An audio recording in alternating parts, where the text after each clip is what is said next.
नमः शिवाय।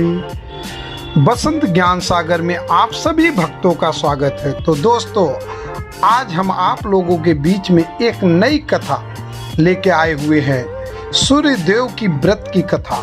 सालों साल पहले एक बुढ़िया सूर्य देव की भक्ति में पूरी तरह से लीन थी।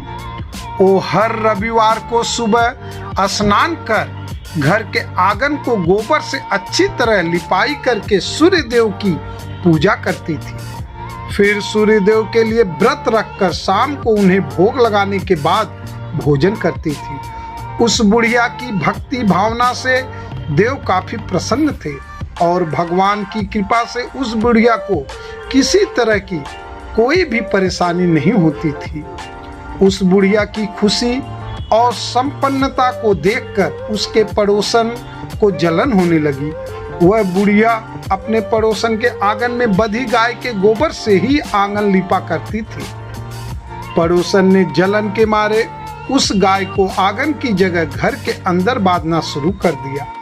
अब अगले रविवार को सुबह बुढ़िया को सूर्य देव की पूजा करने के लिए घर गाय का गोबर नहीं मिला, जिस कारण वे सूर्य देव की पूजा नहीं कर पाई और पूरे दिन खुद भी भूखी रही और सूर्य भगवान को भी भोग नहीं लगाई।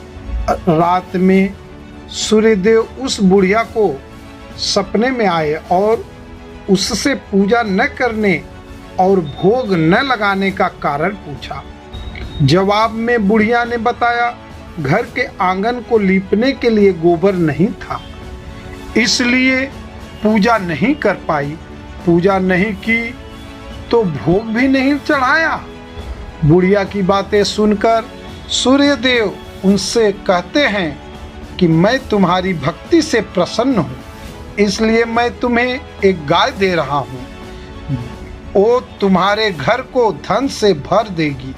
यह कहते ही सूर्य देव उसके सपने से चले गए। अगली सुबह जब बुढ़िया की आंखें खुलती हैं तब वह देखती है कि उसके आंगन में एक सुंदर गाय और बछड़ा बंधा हुआ है। यह सब देखकर वह हैरान हो गई। उसे सपने की कोई भी बात याद नहीं थी। इसे उसने सूर्य देव की कृपा समझा और गाय को चारा देने लगी। बुढ़िया के आंगन में सुंदर गाय और बछड़े को देखकर पड़ोसन की जलन बढ़ गई। कुछ देर बाद जब बुढ़िया घर के अंदर जाती है तो गाय सोने का गोबर करती है। यह देखकर पड़ोसन चौंक जाती है और उस गोबर को उठाकर अपने घर ले आती है और अपने गाय के गोबर को उसके आंगन में रख देती है। यह सिलसिला कुछ दिनों तक चलता रहा और वह पड़ोसन धनवान हो गई। इधर बुढ़िया को किसी बात की खबर नहीं थी, क्योंकि वो सूर्य देव की भक्ति में ही खोई रहती थी। उधर सूर्य देव को उस महिला की हरकतों पर काफी गुस्सा आता है। उनके गुस्से के कारण धूप काफी बढ़ जाती है, जिस कारण बुढ़िया गाय और उसके बछड़े को घर के अंदर बांध देती है। उसी रात आंधी चलने लगती है, इसलिए वह गाय और बछड़े को आंगन में नहीं निकालती। रात भर गाय घर के अंदर ही बंधी रही। सुबह जैसे ही बुढ़िया की नींद खुलती है तो वो सोने का गोबर देखकर हैरान हो जाती है। उस दिन के बाद से रोजाना वो गाय को घर के अंदर ही बांधने लगी। गाय के सोने के गोबर से बुढ़िया धनवान हो गई, जिसे देखकर पड़ोसन को और जलन होने लगी। पड़ोसन ने जलन के मारे सोने का गोबर देने वाली गाय के बारे में उस नगर के राजा को बता दिया। राजा को जैसे ही सोने का गोबर देने वाली गाय का पता चला तो उन्होंने तुरंत सैनिकों को भेजकर उसे महल लाने को लिए कहा। जब सैनिक बुढ़िया के घर पहुंचते हैं तब वह सूर्य देव को भोग लगाकर खुद भोजन करने के लिए निवाला उठाने ही वाली थी कि तभी सैनिक गाय और बछड़े की रस्सी खोलकर अपने साथ ले जाते हैं। बुढ़िया उनसे गाय और बछड़े को न ले जाने की प्रार्थना करती है, लेकिन राजा के सैनिक बुढ़िया की एक नहीं सुनते।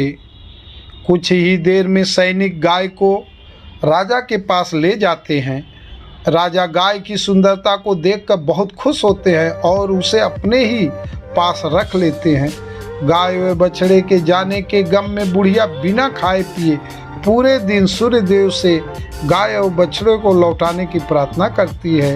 इधर दूसरे दिन सुबह राजा सोने का गोबर देखकर हैरान हो जाता है।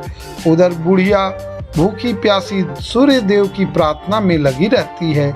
बुढ़िया की तकलीफ देखकर सूर्यदेव अगली रात राजा के सपने में आकर कहते हैं कि अगर तुमने इस गाय और उसके बछड़े को नहीं लौटाया तो तुम्हारे राज्य पर संकट आ जाएगा, तुम्हारी धन संपत्ति सब नष्ट हो जाएगी।